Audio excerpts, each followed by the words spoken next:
Hey everyone, welcome back. Wow, it's been a long time again since I updated you. A lot's happened with the car, so I'm just going to jump right to it. Here we go. All right, there she is.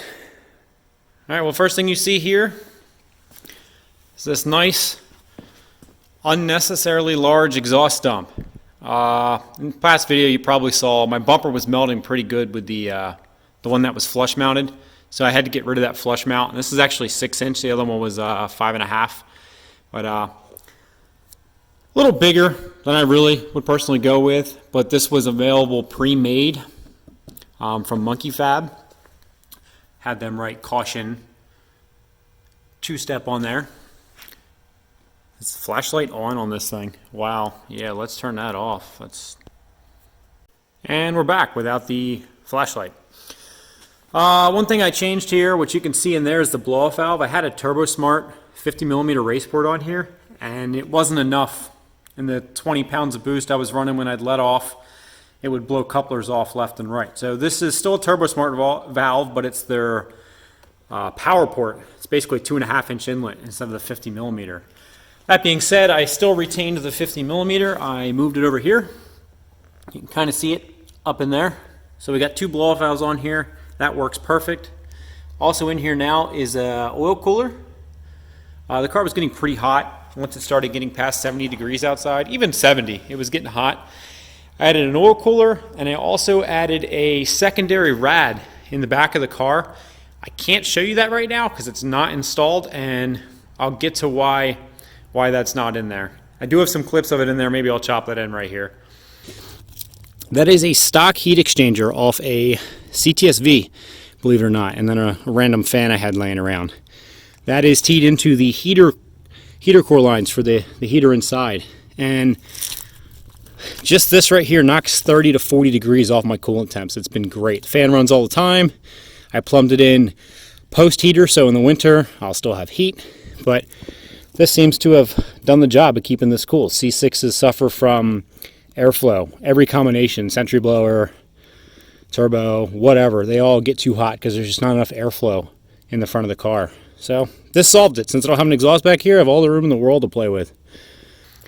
Otherwise, there's no wheels on the car. So why don't I have any wheels on the car? Well, I sold them to a buddy of mine. I did take the car to the track, and the manual trans was terrible. And we'll just go right over here. Oh look, there's my manual trans. So I broke third gear altogether.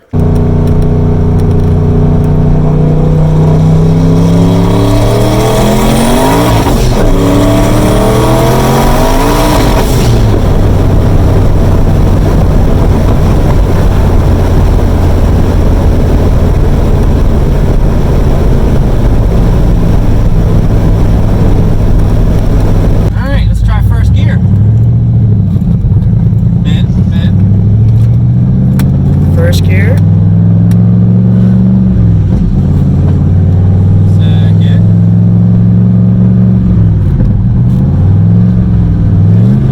Yep, there's nothing there. That's my third gear. And fourth is fine. That's what happens. Stock trans and 1300 wheel. Now I need this guy to get out of my way. It's weird not being able to use a gear. Second to fourth is a huge step in this trans. Trans doesn't sound exactly healthy. You can hear it clunking around all over there. This guy's taking that trailer up that driveway? What?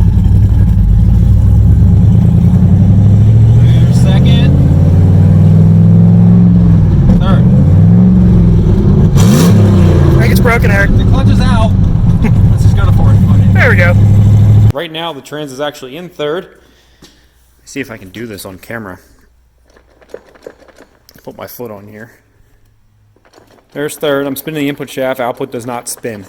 So I completely sheared third gear. It's now in neutral. Now that this is broken, I decided it's really time to get the 4L80E in the car. The car needs an auto with this size turbo. It doesn't function without it. So there's the current state of the back of the car. Everything's out of it. And what I got going on over here Well, there's the heat exchanger in the back. There's the 4L80E. It's a 2007 Core that I'm going to build. This is the front half of a Corvette, an 05 Corvette 4L65E trans. I'm working with a company right now that is going to machine the adapter plates for me to adapt that bell housing to this case once you cut off this bell housing. They're also going to make the adapter plate in the back, and then there's a custom output shaft so that it can go back in the Z06 rear. Then I'm going to have to take an 05 automatic torque tube, get it shortened, and order up a custom link drive shaft for that. So this may be a process, but it should be a lot cheaper than buying the 4L80E swap from the one place everyone gets them from right now.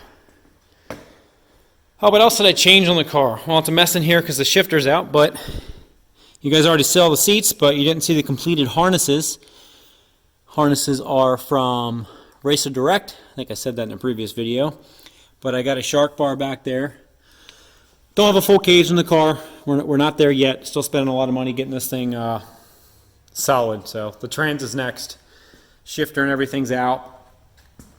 I'll go ahead and get the rest of this torque tube out of here, and I have someone buying the clutch. As I'm tripping over stuff in my garage, it's kind of a mess right now because I blew the car apart after I broke it. What else? Well, you guys didn't see the old ones, but those are new front brakes. My other ones, they vibrate your teeth out when you hit the brakes, so I had to put new front brakes on. I didn't put new rear brakes on, and I'm glad I didn't, because now that I'm putting the automatic trans in the car, I'm going to go ahead and put a 15-inch wheel and tire setup on the back, just like my buddy's car that I have here in the garage. That's a 15-inch weld racing wheel in the back with a 28-inch tire. I'm going to pretty much go with that exact same setup. Probably not the exact same rim, but tire-wise, we're going to do that. I need the traction. So yeah, the car's broken again. Oh, and I didn't mention it. The cylinder heads, I had them fixed by a local company here in Lancaster. Innovative Performance and Repair. Jeremy up there fixed them for me. I had him put all new exhaust valve guides in it. Burdix did not do anything for me on the heads. Is what it is. Cost me about $400. Got it taken care of. Back on the car, it ran perfect. Told you earlier, on 3 replaced the turbo, no charge. That was awesome. I only drove the car like 2 or 3 times with the new setup and broke the trans. But it was stock. I kind of saw it coming. And I wanted the auto anyway. So it is what it is. Car's going to be down for a couple months while I get all this custom parts sorted out. And then when it's back together, it'll really be a monster because it needs the auto, Yeah, that's that. I'll catch you guys next time.